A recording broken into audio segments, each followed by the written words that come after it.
नमस्कार दोस्तों, एजुकेशन 24 में आपका स्वागत है। दोस्तों, आज का वीडियो आप सभी के लिए बहुत ही खास होने वाला है, क्योंकि आज के इस वीडियो में मैं आपको बीए फर्स्ट ईयर के सेकेंड सेमेस्टर में आपका जो सब्जेक्ट है पॉलिटिकल साइंस यानी कि राजनीति विज्ञान, उसके अंदर कौन कौन से क्वेश्चन आने वाले हैं, इस वीडियो के अंदर मैं आपको आने वाले क्वेश्चन के बारे में बताऊँगा। सो आप इस वीडियो को ध्यान से देखिएगा ताकि आपको आने वाले क्वेश्चन के बारे में अच्छे से पता चल सके। तो आइए बिना किसी देरी के हम लोग शुरू करते हैं और पॉलिटिकल साइंस के अंदर जो भी क्वेश्चन आने वाले हैं उन आने वाले क्वेश्चन के बारे में जानते हैं। तो यहाँ पे सबसे पहले हम लोग अति लघु उत्तरीय प्रश्नों के बारे में जानेंगे। तो अति लघु उत्तरीय प्रश्नों में पहले प्रश्न की बात की जाए तो यहाँ पे आपका पहला प्रश्न दिया हुआ है, राजनीति शास्त्र के विशुद्ध वैज्ञानिक होने के समक्ष क्या कठिनाइयाँ हैं। पहला क्वेश्चन कह रहा है जो राजनीति शास्त्र है, यहाँ पे आपको बताना है कि राजनीति शास्त्र के विशुद्ध वैज्ञानिक होने के समक्ष क्या क्या कठिनाइयाँ हैं। अब अगले क्वेश्चन की बात की जाए तो यहाँ पे आपका दूसरा क्वेश्चन दिया हुआ है, राजनीतिक सिद्धांत के पारंपरिक दृष्टिकोण का संक्षिप्त परिचय दीजिए। दूसरा क्वेश्चन कह रहा है जो राजनीतिक सिद्धांत के पारंपरिक दृष्टिकोण है, यहाँ पे आपको पारंपरिक दृष्टिकोण का संक्षिप्त परिचय देना है। अब अगले क्वेश्चन की बात की जाए तो यहाँ पे आपका तीसरा क्वेश्चन दिया हुआ है, राजनीतिक सिद्धांत का दार्शनिक दृष्टिकोण क्या है। तीसरा क्वेश्चन कह रहा है जो राजनीतिक सिद्धांत है, यहाँ पे आपको बताना है कि राजनीतिक सिद्धांत का दार्शनिक दृष्टिकोण क्या है। अब अगले क्वेश्चन की बात की जाए तो यहाँ पे आपका चौथा क्वेश्चन दिया हुआ है, राज्य का क्या अर्थ है। चौथा क्वेश्चन कह रहा है कि राज्य का क्या अर्थ है, यहाँ पे आपको राज्य का अर्थ बताना है। अब अगले क्वेश्चन की बात की जाए तो यहाँ पे आपका पांचवा क्वेश्चन दिया हुआ है, संप्रभुता का क्या अभिप्राय है। पांचवा क्वेश्चन कह रहा है कि संप्रभुता का क्या अभिप्राय है, यहाँ पे आपको संप्रभुता के बारे में बताना है। अब अगले क्वेश्चन की बात की जाए तो यहाँ पे आपका छठा क्वेश्चन दिया हुआ है, कानून के प्रकार बताइए अथवा विधि का वर्गीकरण कीजिए। छठा क्वेश्चन कह रहा है कि कानून के प्रकार बताइए, यानी कि विधि के प्रकार बताइए कि विधि कितने प्रकार का होता है अथवा विधि का वर्गीकरण कीजिए।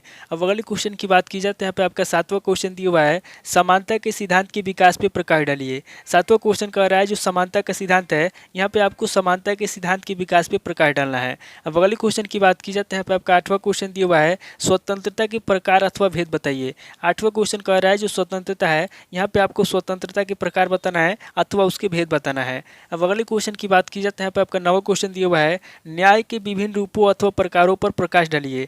नवा क्वेश्चन कह रहा है जो न्याय के विभिन्न रूप हैं अथवा प्रकार हैं, यहाँ पे आपको न्याय के विभिन्न रूपों अथवा प्रकारों पर प्रकाश डालना है। अब अगले क्वेश्चन की बात की जाए तो यहाँ पे आपका 10वां क्वेश्चन दिया हुआ है, कर्तव्य का वर्गीकरण अथवा उसका भेद बताइए। 10वां क्वेश्चन कह रहा है जो कर्तव्य है, यहाँ पे आपको कर्तव्य का वर्गीकरण करना है अथवा उसके भेद बताना है। अब अगले क्वेश्चन की बात की जाए तो यहाँ पे आपका 11वां क्वेश्चन दिया हुआ है, संसदीय शासन के गुण अथवा उसके लाभ पर प्रकाश डालिए। 11वां क्वेश्चन कह रहा है जो संसदीय शासन है, यहाँ पे आपको संसदीय शासन के गुण बताना है अथवा उसके लाभ पे प्रकाश डालना है। अब अगले क्वेश्चन की बात की जाए तो यहाँ पे आपका 12वां क्वेश्चन दिया हुआ है, अध्यक्षात्मक प्रणाली के दोष अथवा उसकी हानियों पे प्रकाश डालिए। 12वां क्वेश्चन कह रहा है जो अध्यक्षात्मक प्रणाली है, यहाँ पे आपको अध्यक्षात्मक प्रणाली के दोष बताना है अथवा उसकी हानियों पे प्रकाश डालना है। अब अगले क्वेश्चन की बात की जाए तो यहाँ पे आपका 13वां क्वेश्चन दिया हुआ है, अलिखित विकसित और नमनीय संविधान से क्या तात्पर्य है। 13वां क्वेश्चन कह रहा है कि अलिखित विकसित और नमनीय संविधान से क्या तात्पर्य है, यहाँ पे आपको अलिखित विकसित और नमनीय संविधान के बारे में बताना है।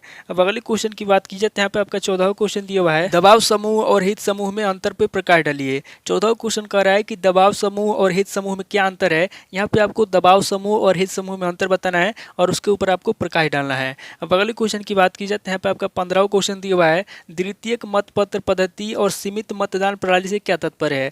15वां क्वेश्चन कह रहा है कि द्वितीयक मतपत्र पद्धति और सीमित मतदान प्रणाली से क्या तात्पर्य है, यहाँ पे आपको द्वितीयक मतपत्र पद्धति और सीमित मतदान प्रणाली के बारे में आपको बताना है। तो ये टोटल आपके 15 क्वेश्चन हो गए जो आप अति लघु उत्तरीय प्रश्न में पूछे जाएंगे। अब आगे हम लोग लघु उत्तरीय प्रश्नों के बारे में जानेंगे। तो यहाँ पे लघु उत्तरीय प्रश्नों में पहले प्रश्न की बात की जाए तो यहाँ पे आपका पहला प्रश्न दिया हुआ है, व्यवहारवाद तथा उत्तर व्यवहारवाद में अंतर बताइए। पहला क्वेश्चन कह रहा है जो व्यवहारवाद है तथा जो उत्तर व्यवहारवाद है, यहाँ पे आपको व्यवहारवाद तथा उत्तर व्यवहारवाद में अंतर बताना है।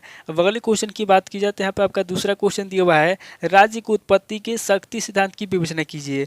दूसरा क्वेश्चन कह रहा है जो राज्य की उत्पत्ति के शक्ति सिद्धांत है, यहाँ पे आपको राज्य की उत्पत्ति के शक्ति सिद्धांत के बारे में बताना है। अब अगले क्वेश्चन की बात की जाए तो यहाँ पे आपका तीसरा क्वेश्चन दिया हुआ है, राजनीति विज्ञान में न्याय की अवधारणा स्पष्ट करते हुए उसके व्यापक एवं संकीर्ण अर्थ पे प्रकाश डालिए। तीसरा क्वेश्चन कह रहा है जो राजनीति विज्ञान है, यहाँ पे आपको सबसे पहले राजनीति विज्ञान में न्याय की अवधारणा स्पष्ट करना है और न्याय की अवधारणा स्पष्ट करते हुए उसकी व्यापक एवं संकीर्ण अर्थ पे प्रकाश डालना है। अब अगले क्वेश्चन की बात की जाए तो यहाँ पे आपका चौथा क्वेश्चन दिया हुआ है, राजनीति विज्ञान की अवधारणा स्पष्ट कीजिए। चौथा क्वेश्चन कह रहा है जो राजनीति विज्ञान है, यहाँ पे आपको राजनीति विज्ञान की अवधारणा को स्पष्ट करना है। अब अगले क्वेश्चन की बात की जाए तो यहाँ पे आपका पांचवा क्वेश्चन दिया हुआ है, साम्राज्यवाद से आप क्या समझते हैं। पांचवा क्वेश्चन कह रहा है कि साम्राज्यवाद से आप क्या समझते हैं, यहाँ पे आपको साम्राज्यवाद के बारे में बताना है। अब अगले क्वेश्चन की बात की जाए तो यहाँ यहाँ पे आपका छठा क्वेश्चन दिया हुआ है, एकात्मक तथा संघात्मक शासन में अंतर स्पष्ट कीजिए। छठा क्वेश्चन कह रहा है जो एकात्मक तथा संघात्मक शासन है, यहाँ पे आपको एकात्मक तथा संघात्मक शासन में अंतर स्पष्ट करना है। अब अगले क्वेश्चन की बात की जाए तो यहाँ पे आपका सातवां क्वेश्चन दिया हुआ है, लोकतंत्र में न्यायपालिका के कार्यों का परीक्षण कीजिए। सातवां क्वेश्चन कह रहा है जो लोकतंत्र है, यहाँ पे आपको लोकतंत्र में न्यायपालिका के कार्यों का परीक्षण करना है। अब अगले क्वेश्चन की बात की जाए तो यहाँ पे आपका आठवां क्वेश्चन दिया हुआ है, अलिखित संविधान के दोष बताइए। आठवां क्वेश्चन कह रहा है जो अलिखित संविधान होता है उसके क्या दोष होते हैं, यहाँ पे आपको अलिखित संविधान के दोष बताना है। अब अगले क्वेश्चन की बात की जाए तो यहाँ पे आपका नवा क्वेश्चन दिया हुआ है, संविधानवाद और संविधान में क्या अंतर है। नवा क्वेश्चन कह रहा है कि संविधानवाद और संविधान में क्या अंतर है, यहाँ पे आपको संविधानवाद और संविधान में अंतर बताना है। अब अगले क्वेश्चन की बात की जाए तो यहाँ पे आपका 10वां क्वेश्चन दिया हुआ है, संविधानवाद का क्या अर्थ है। 10वां क्वेश्चन कह रहा है कि संविधानवाद का क्या अर्थ है, यहाँ पे आपको संविधानवाद का अर्थ बताना है। तो ये टोटल आपके 10 क्वेश्चन होंगे जो आपसे लघु उत्तरीय प्रश्न में पूछे जाएंगे। अब आगे हम लोग दीर्घ उत्तरीय प्रश्नों के बारे में जानेंगे।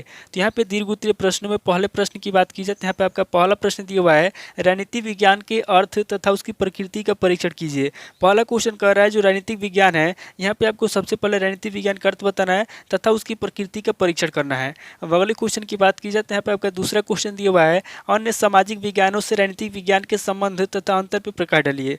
दूसरा क्वेश्चन कह रहा है जो सामाजिक विज्ञान का राजनीतिक विज्ञान है, यहाँ पे आपको अन्य सामाजिक विज्ञानों से, यानी कि जो अन्य सामाजिक विज्ञान है, यहाँ पे आपको अन्य सामाजिक विज्ञानों से राजनीतिक विज्ञान के संबंध तथा उसके अंतर पर प्रकाश डालना है, यानी कि राजनीतिक विज्ञान के संबंध बताना है और उसके अंतर के बारे में बताना है। अब अगले क्वेश्चन की बात की जाए तो यहाँ पे आपका तीसरा क्वेश्चन दिया हुआ है, राजनीति विज्ञान में व्यवहारवादी क्रांति या व्यवहारवादी दृष्टिकोण के अर्थ एवं महत्व की व्याख्या कीजिए। तीसरा क्वेश्चन कह रहा है जो राजनीति विज्ञान में व्यवहारवादी क्रांति है या जो व्यवहारवादी दृष्टिकोण है, यहाँ पे आपको व्यवहारवादी क्रांति या व्यवहारवादी दृष्टिकोण का अर्थ बताना है और उसके महत्व की व्याख्या करना है। अब अगले क्वेश्चन की बात की जाए तो यहाँ पे आपका चौथा क्वेश्चन दिया हुआ है, राज्य की उत्पत्ति के विकासवादी सिद्धांत की व्याख्या कीजिए। चौथा क्वेश्चन कह रहा है जो राज्य की उत्पत्ति के विकासवादी सिद्धांत है, यहाँ पे आपको विकासवादी सिद्धांत की व्याख्या करना है, यानी कि विकासवादी सिद्धांत के बारे में आपको बताना है। अब अगले क्वेश्चन की बात की जाए तो यहाँ पे आपका पांचवा क्वेश्चन दिया हुआ है, राज्य के समाजवादी सिद्धांत की विवेचना कीजिए। पांचवा क्वेश्चन कह रहा है जो राज्य के समाजवादी सिद्धांत है, यहाँ पे आपको समाजवादी सिद्धांत के बारे में बताना है। अब अगले क्वेश्चन की बात की जाए तो यहाँ पे आपका छठा क्वेश्चन दिया हुआ है, बहुलवाद का क्या अर्थ है, बहुलवाद का आलोचनात्मक मूल्यांकन कीजिए। छठा क्वेश्चन कह रहा है कि बहुलवाद का क्या अर्थ है, यहाँ पे आपको सबसे पहले बहुलवाद के बारे में बताना है, उसके बाद आगे आपको बहुलवाद का आलोचनात्मक मूल्यांकन करना है, यानी कि बहुलवाद की जो भी कमियां हैं उसकी कमियों के बारे में आपको बताना है। अगले क्वेश्चन की बात की जाए तो यहाँ पे आपका सातवां क्वेश्चन दिया हुआ है, समानता की अवधारणा अथवा उसकी परिभाषा स्पष्ट करते हुए उसके प्रकारों पर प्रकाश डालिए। सातवां क्वेश्चन कह रहा है जो समानता है, यहाँ पे आपको सबसे पहले समानता की अवधारणा स्पष्ट करना है, उसके बाद आगे आपको उसकी परिभाषा स्पष्ट करते हुए उसके प्रकारों पर प्रकाश डालना है। अब अगले क्वेश्चन की बात की जाए तो यहाँ पे आपका आठवां क्वेश्चन दिया हुआ है, अधिकार के प्रमुख प्रकारों तथा सिद्धांत की व्याख्या कीजिए। आठवां क्वेश्चन कह रहा है जो अधिकार है, यहाँ पे आपको सबसे पहले अधिकार के प्रमुख प्रकार बताना है तथा आगे आपको उसके सिद्धांत की व्याख्या करना है।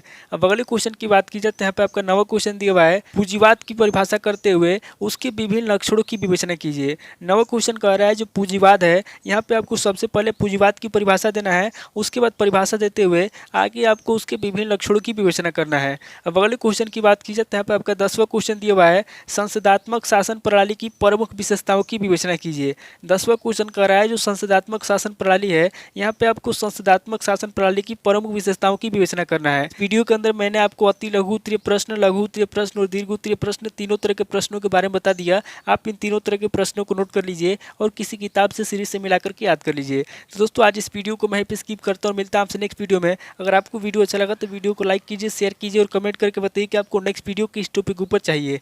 थैंक यू दोस्तों।